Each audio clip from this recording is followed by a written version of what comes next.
The Greek god Hermes was a god of many, many things. Most people know that he was a messenger of the gods, or, if you know a bit more about Greek mythology, the person who led the souls of the deceased to the afterlife. But he was far, far more than a rubbish delivery service that still has the tablet I ordered 5 years ago.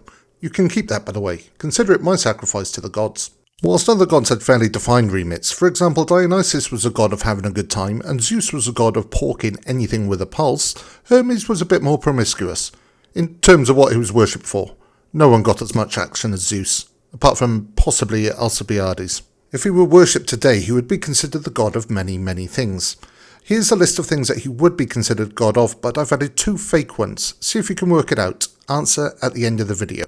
He would be god of bad fan fiction, the dispute over islands in the South China Sea, Ocean's 11, emojis, Viagra, getting the first round in, steak, learning to drive, telling your wife that it really will be just 1 pint after work, WWE, pubic hair, all-you-can-eat buffets, eBay, traffic jams, Twitter, and dodgy emails by Nigerian princes. Quite the list, but then Hermes was quite the guy, man, boy, god. He had many strings to his bow, or many tortoise intestines to his lyre. A few of his myths can help us explain just what he was god of.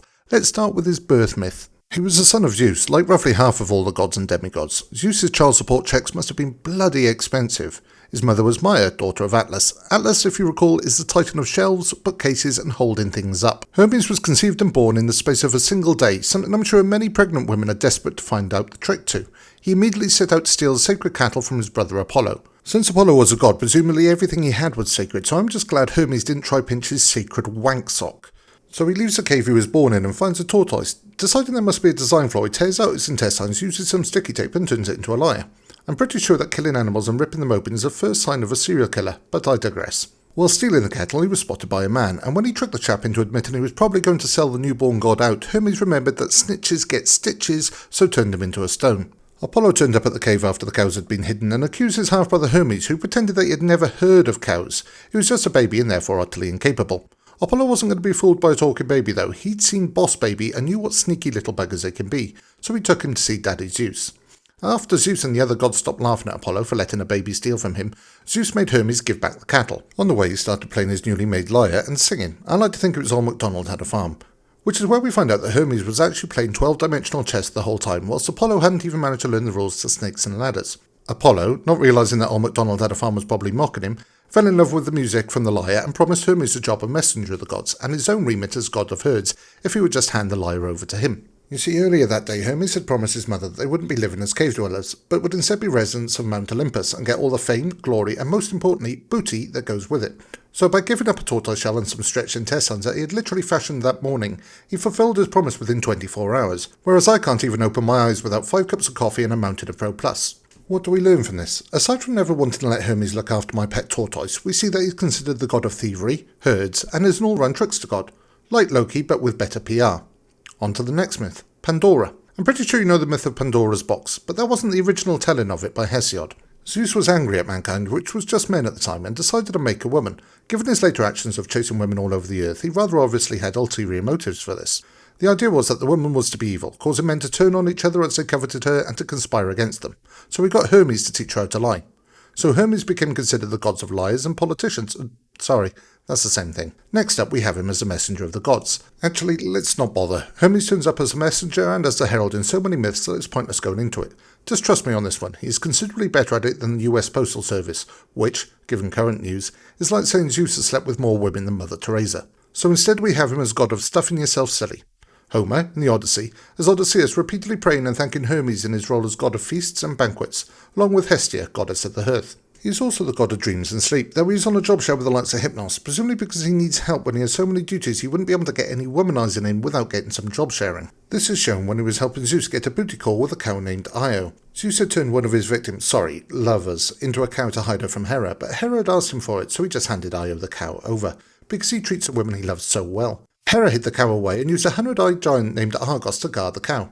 Hermes was too good a pimp to let that stop him though, and he used his magic rod, no, not that rod, this rod, to put the giant to sleep and then slew him, which lets Zeus get his freak on. He was also the god of boundaries and borders. Hermes are traditionally just piles of stone, cairns if you like, placed at the side of the road, which is where Hermes got his name. Every time someone passed them they added a stone, often marking the border of something, a city, a farm, an adult toy shop, etc. These homes are considered sacred spots. As time went on, they started associating these with the gods, specifically Hermes. It's likely that this was actually Pan-Hermes that eventually separated into the two gods, Pan and Hermes.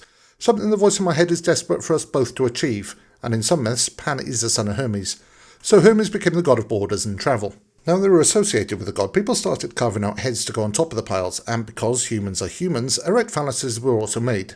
It was these erections that Alcibiades was accused of breaking in the last video, and part of why Hermes was also considered a fertility god, though, unlike the models of his dong, it is more likely that the fertility aspect was another part of his origins that had been lost over time.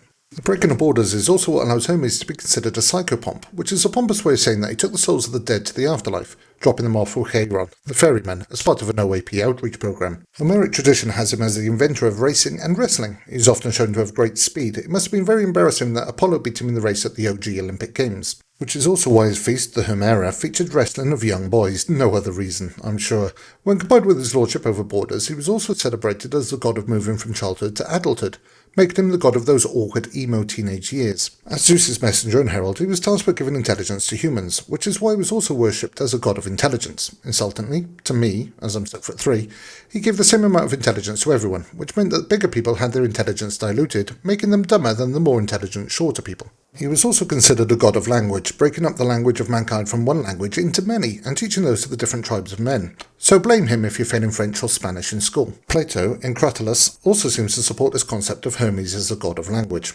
Zeus had decided that all craftsmen should also be deceitful. Hermes, as his right-hand man, set about giving each individual craftsman a dose of deceitfulness, not sure if it was a pill or an injection. However, by the time he got to the last of the trades, cobblers, he found that he had a lot left over, so gave them a huge amount of the remaining lies. So all craftsmen are liars, but cobblers are the worst of the bunch, which seems harsh for somebody who's pretty famous for his amazing winged footwear. It's also why he was considered the god of trade and fortune. As you can see, Hermes was a pretty busy guy, and that isn't scratching the surface of the many, many stories involving him. His role in Troy, his help in Perseus versus Medusa, being a mystery shopper to check the hospitality of humans, etc. But let's look at the list from early in the video again, and see which ones were made up.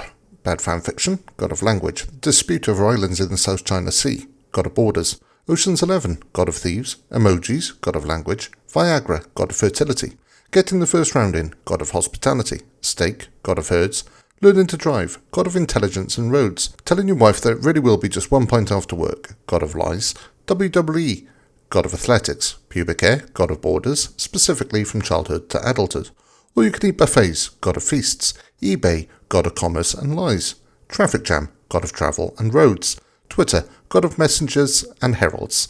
Dodgy emails by Nigerian princes, god of messenger and lies.